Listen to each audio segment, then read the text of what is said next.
Halo, selamat pagi, selamat siang, dan selamat malam. Ada saya kembali Aryan Surya, sahabat baik kamu dari podcast pagi di Pagar Kehidupan. Wah teman-teman, sebentar. Ini suatu hal yang bahagia banget nih. Kenapa? Karena akhirnya buku perdana saya di Pagar Kehidupan sudah bisa dipesan. Betul. Jadi untuk saat ini, kamu sebagai sahabat saya sudah bisa melakukan pre-order buku perdana Pagar Kehidupan loh. Nah sekarang yuk, sambil diri kamu lagi semangat-semangatnya nih, happy-happynya karena mendengarkan kabar gembira ini, coba klik link yang ada di deskripsi. Lihat deskripsi sekarang, klik link itu dan kamu lakukan pre-order deh. Dan kamu tuliskan di komentar, doakan dirimu. Semoga dengan buku ini, hidup saya bisa menjadi lebih baik sebaik-baiknya. Amin. Semoga buku saya membantu ya. Terima kasih.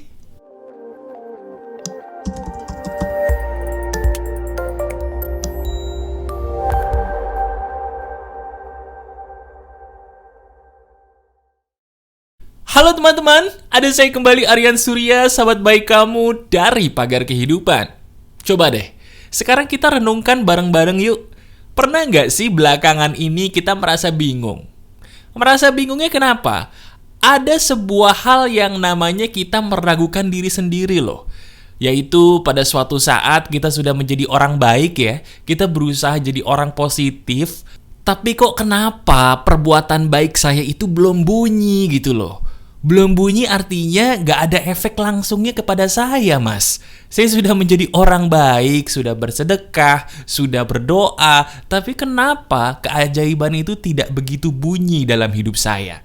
Sehingga, jujur ya, kebanyakan di antara kita, maaf nih, suka meragukan diri sendiri. Dan muncul pertanyaan, apakah jangan-jangan Tuhan tidak mengampuni saya atas kesalahan-kesalahan saya di masa lalu? Menarik ya?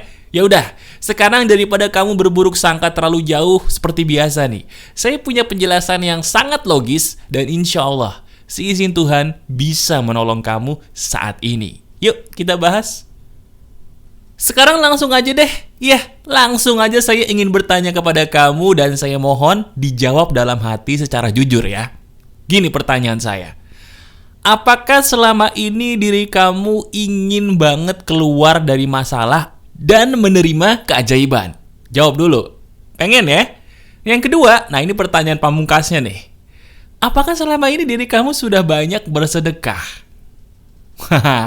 Jawabannya sudah, saya tahu. Sebentar. Berarti kalau kamu menjawab dengan jujur, tebakan saya pasti benar. Bagaimana ya Mas caranya agar sedekah saya, kebaikan saya itu jadi bunyi? Bunyi itu maksudnya ada efeknya buat saya. Ada nggak sih Mas kesalahan dari diri saya? Kenapa kok perbuatan baik saya, khususnya sedekah saya nih, tidak membuat hidup saya menjadi lebih baik? Gimana Mas caranya supaya sedekah saya jadi bunyi? Gini caranya. Pertama, ikutin ya. Angkat tangan kanan kamu. Ini serius, ini serius. Angkat tangan kanan kamu, sejajarkan dengan pipi. Ayo, angkat tangan kanan, sejajarkan dengan pipi. Sudah? Nah, kemudian hadapkan telapak tangannya ke arah pipi. Jadi udah sejajar dengan pipi, sekarang hadapkan telapak tangannya itu ke arah pipi. Sudah? Sekarang tepok pipi kamu 3 kali. 1, 2, 3. Sekarang tanyain diri sendiri yuk. Kenapa kok diri kamu berbuat baik itu harus nuntut balasannya? Itu kenapa? Loh, benar, enggak. Nanti akan ada keajaiban, akan berbalas semuanya, tenang aja. Tapi supaya semuanya berbalas, harus ditanya dulu nih ke dalam hati kita masing-masing. Kenapa diri kita kok pengen banget sedekah dan kebaikan kita yang kemarin tuh, itu berbalas? Kenapa? Jujur deh. Oh, saya tahu. Jawabannya sepele. Karena saya ingin hidup saya bahagia, Mas. Saya lagi punya masalah nih. Saya lagi punya hutang. Lagi punya penyakit, mohon maaf. Saya juga mungkin pengen menikah tapi belum ketemu jodoh. Saya pengen punya karir yang gemilang, tapi gak bisa. Saya pengen itu semuanya, Mas. Makanya saya pengen, maaf banget, sedekah saya tuh berbalas, Mas. Kebaikan saya tuh dibalas Tuhan gitu loh. Emang salah ya, Mas? Gini jawabannya. Kalau kita ingin sedekah kita bunyi, nomor 1, Jangan lupakan bahwa bunyinya sedekah itu hanya milik orang-orang yang lupa akan perbuatan baik mereka. Saya ulangi nih, ini penting nomor 1. Ini yang paling dasar dulu kita bahas. Orang yang berhasil menerima banyak keajaiban dari perbuatan baik mereka, termasuk sedekah mereka, adalah orang-orang yang lupa. Tadi saya sedekah berapa ya? Kemarin saya berbuat baik apa ya? Lupa. Kenapa? Karena orang yang melupakan perbuatan baiknya, termasuk sedekahnya, itulah orang yang ikhlas. Setuju nggak?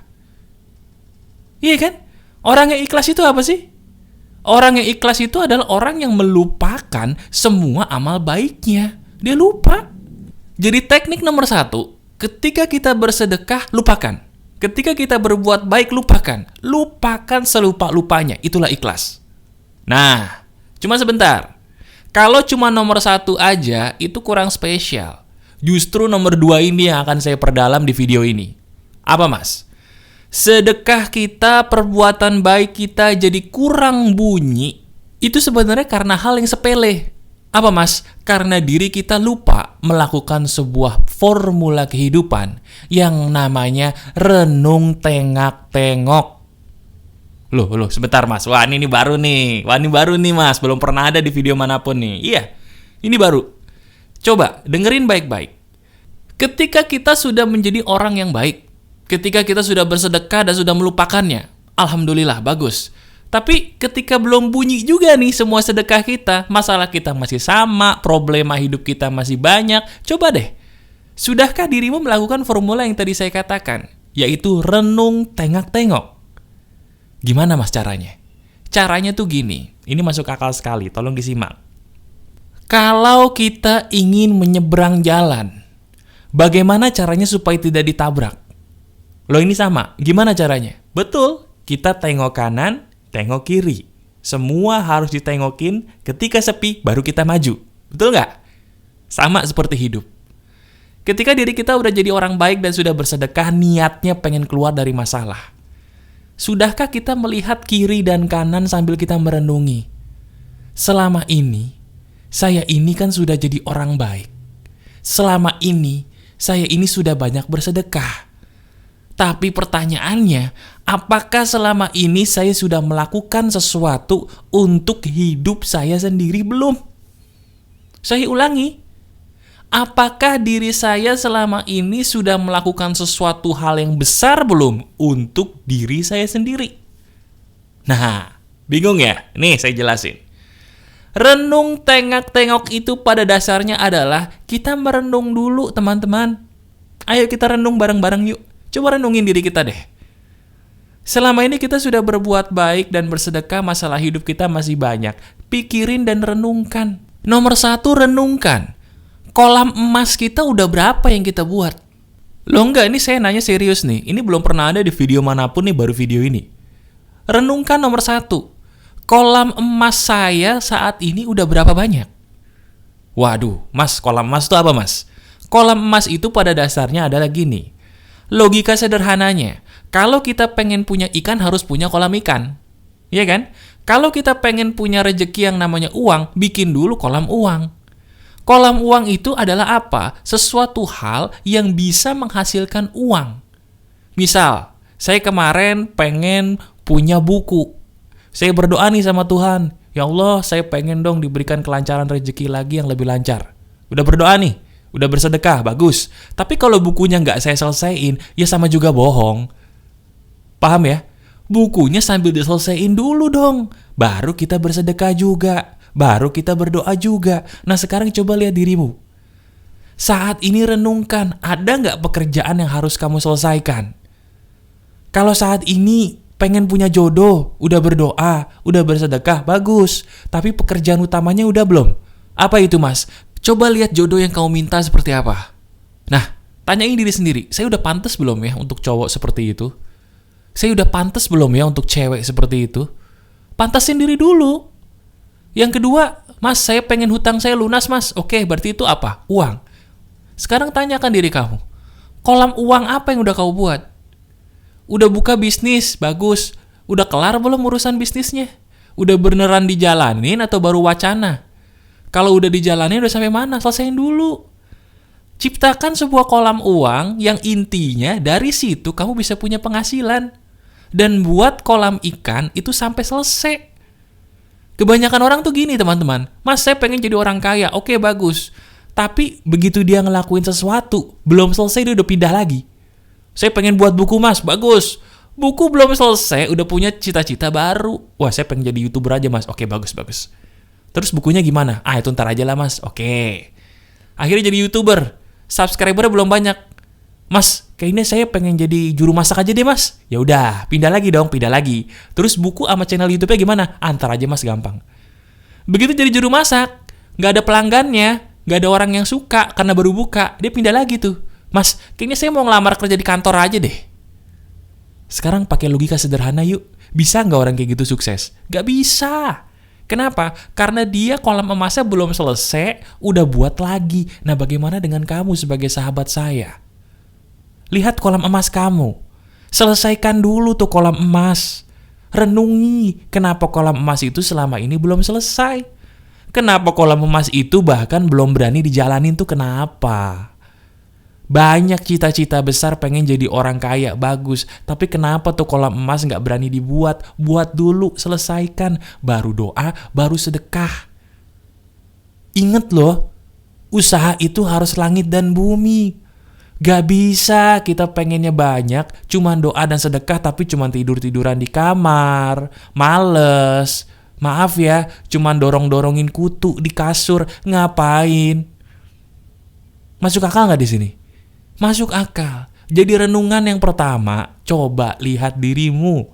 Kolam emasnya bagaimana? Pantaskan diri kamu untuk apa yang kamu pinta. Itu yang paling penting. Hidup tidak memihak kepada orang yang pandai berwacana. Tapi hidup justru memihak kepada orang yang berani mengambil resiko dan tetap di posisi itu sampai dia sukses. Pertanyaannya, apakah itu kamu atau bukan? Renungkan. Nah, setelah kita merenung, kolam ikan saya alhamdulillah udah banyak, Mas. Dan bener juga nih Mas Aryan, saya pengen menyelesaikan dulu nih kolam ikan saya nih, kolam emas saya, Mas. Sekaligus saya memantaskan diri dulu sepantas-pantasnya. Terus, kalau renung udah, tengok-tengoknya tuh ngapain, Mas? Nah, ini penting nih, tolong disimak. Kita merenung udah, bagus. Kolam emas kita udah bagus, kita udah memantaskan diri, top. Tengok-tengok itu maksudnya adalah lihat peluang di sekitarmu. Saya ulangi, lihat peluang di sekitarmu dong. Sekarang coba lihat, diri kamu sudah memantaskan diri belum tadi? Diri kamu sudah menjadikan wacana-wacana tadi sebagai sebuah kenyataan belum? Udah fokus di situ sampai kelar belum? Udah. Kalau memang belum berhasil juga, lihat kiri dan kanan. Lihat ada nggak sih orang-orang yang bisa mengajari saya sebuah ilmu yang bisa melancarkan usaha saya, contohnya. Lihat juga kiri dan kanan, ada nggak sih aplikasi-aplikasi yang bisa membuat saya berpotensi besar ketemu banyak calon jodoh misalnya. Ada nggak sih buku-buku keren yang bisa saya baca yang membuat saya mendapatkan banyak inspirasi contohnya. Jadi lihat kiri kanan kita. Sadar nggak sih peluang itu banyak loh. Saya ulangi, kesempatan itu banyak, peluang itu banyak. Cuman karena kita tidak mau tengok kiri dan kanan, seolah-olah nggak ada peluang tuh. Sekarang lihat hal apa, kegiatan apa, atau siapa yang bisa kamu jadikan sebagai sesuatu hal yang melancarkan keinginanmu. Mas, kalau belum kelihatan gimana, Mas? Pasti ada. Tengok kiri dan kanan, lebih tengok lagi. Itu kurang tengok tuh. Kalau emang bener-bener belum ada, pakai sedekah, pakai doa. Itulah fungsinya sedekah dan doa. Membuat peluang itu muncul. Kalau kita sudah melakukan doa dan sedekah, dan juga sudah memantaskan diri, merenungi diri seperti yang saya katakan tadi, sekarang tengok kiri dan kanan. Biasanya loh ya, kesempatan itu ada. Cuman diri kita terlalu takut sebelum mencoba. Diri kita keburu gengsi sebelum mencoba. Diri kita terlalu banyak mau padahal nyoba selangkah aja belum. Betul nggak? Sekarang ayo dong, rubah. Kamu adalah sahabat baik saya di sini. Diri kita sama-sama belajar, ayo kita maju, ambil peluang itu. Dan percaya deh kata-kata saya. Hal yang kita pikir menakutkan, itu ternyata kalau udah dicoba, tidak semenakutkan yang kita pikir loh. Betul gak? Apakah pernah kamu sekali aja melawan rasa takut? Betul kan? Itu rasanya kan? Nggak semenakutkan yang kita pikirkan sebelumnya. Sekarang coba. Coba apa yang bisa kamu coba. Itu yang paling masuk akal untuk melancarkan rezeki kita sendiri dan meraih keajaiban dengan benar. Lakukan ini semua dan lihat hasilnya ya. Masih ada saya Aryan Surya, sahabat baik kamu selalu dari Pagar Kehidupan. Tetap keep the spirit, keep sharing, and keep loving. Bye-bye.